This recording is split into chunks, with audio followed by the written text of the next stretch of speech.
জামাতে ইসলামের আমির ডক্টর শফিকুর রহমান বেশ কয়েকদিন যাবৎ একটি কথা খুব ভাইরাল হয়েছে।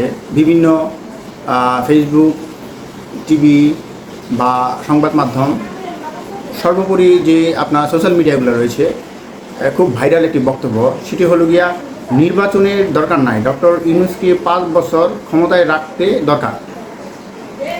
এই বক্তব্যটি বেশ তাৎপর্যপূর্ণ আপনার কথা বলেছেন। এর মাধ্যমে তিনি হয়তো বর্তমান যে রাজনৈতিক পরিস্থিতি বা নির্বাচন ব্যবস্থা কিংবা সরকারের যে কার্যক্রম, নিজের অবস্থান উনি তুলে ধরার চেষ্টা করেছেন। এখানে আপনার বেশ কিছু দিক আপনার বিবেচনা করা যেতে পারে। যেমন নির্বাচন প্রয়োজনীয়তা নিয়ে যে প্রশ্ন, তিনি হয়তো মনে করেছেন বর্তমান পরিস্থিতিতে নির্বাচন করলে সুষ্ঠু বা অংশগ্রহণমূলক নির্বাচন হওয়ার সম্ভাবনা কম, তাই এখন নির্বাচন না করে পরিস্থিতি আরও প্রস্তুত করে তারপর নির্বাচন দেওয়া দরকার। তারপর 5 বছর যে মেয়াদি যে সময়সীমা, এটা নিয়ে কথা বলেছেন। 5 বছর সময় চাওয়া মানে হতে পারে একটি রোডম্যাপ, বা হতে পারে এটি দল অনুযায়ী পুনর্গঠন বা জনগণের মধ্যে আন্দোলনের প্রস্তুতি বা আন্তর্জাতিকভাবে নিজেদের অবস্থান শক্তিশালী করার একটি পরিকল্পনাও এটা হতে পারে। তাছাড়া আন্তর্জাতিকভাবে আপনার রাজনৈতিকভাবে যে বার্তা, সেটাও উনি এটার মাধ্যমে দিতে পারেন।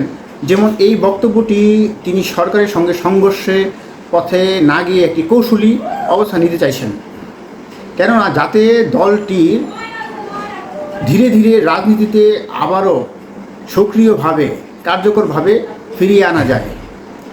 তবে এই বক্তব্যটি রাজনৈতিকভাবে বা রাজনৈতিক অঙ্গনে নানা প্রতিক্রিয়া তৈরি করে ফেলেছে অলরেডি। বিরোধীরা হয়তো বলবে এটি রাজনৈতিক নিষ্ক্রিয়তা বা আপোষের ইঙ্গিত,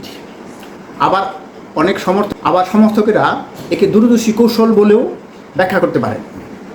তবে সর্বোপরি আপনার এই বক্তব্যটি, ভাইরাল বক্তব্যটি নিয়ে বেশ চমকপ্রদ কিছু তথ্য উনি দিয়েছেন, এবং আমার পার্সোনাল অপিনিয়ন এবং বিভিন্ন আপনার যে সোশ্যাল মিডিয়া ঘেটে বা আপনার লাইভ বাজারে বা মনিটরিং করে যেটা আমি ব্যক্তিগতভাবে জানতে পেরেছি, যে বর্তমান সরকার আপনার এখন যে আপনার ঈদ গেল বা রোজা চলে গেল, এটাতে কিন্তু খুব ভালোভাবেই বর্তমান সরকার খুব সুন্দর করেই সামলিয়েছে।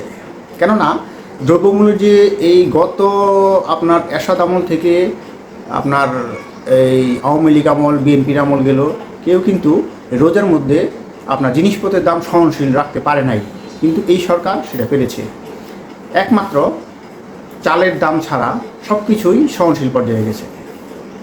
এবং প্রত্যেকটা আপনার দেখবেন যে বাস টার্মিনালগুলোতে বিভিন্ন প্রশাসনিক যে আপনার টিম, সেই টিম কিন্তু টহল ছিল, খুব জোরদারভাবেই ছিল দেখেছি। এবং গুটি কিছু ঘটনা ছাড়া ভালোভাবেই এই ঈদ যাত্রা সম্পন্ন করতে পেরেছে। সর্বোপরি দুটি জিনিস ছাড়া এই সরকার সফল বলা যায়, কিন্তু দুটি জিনিস খুবই ইম্পর্ট্যান্ট। সেই একটি হলো আপনার আইনশৃঙ্খলা বর্তমানে মানে সর্বপর্যায়ের আপনার নিম্নস্তরে রয়েছে, একেবারে ব্যর্থ আইনশৃঙ্খলার দিক দিয়ে, এটা বলতেই হবে। এটা বাংলাদেশের 90% মানুষই বলবে যে আইনশৃঙ্খলা একেবারেই ব্যর্থ।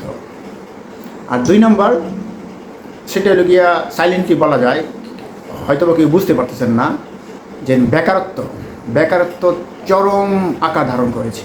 এই দুইটা জিনিস ছাড়া সরকার মোটামুটি ভালোভাবেই সামলাচ্ছে এবং কন্ট্রোলে নিয়েছে।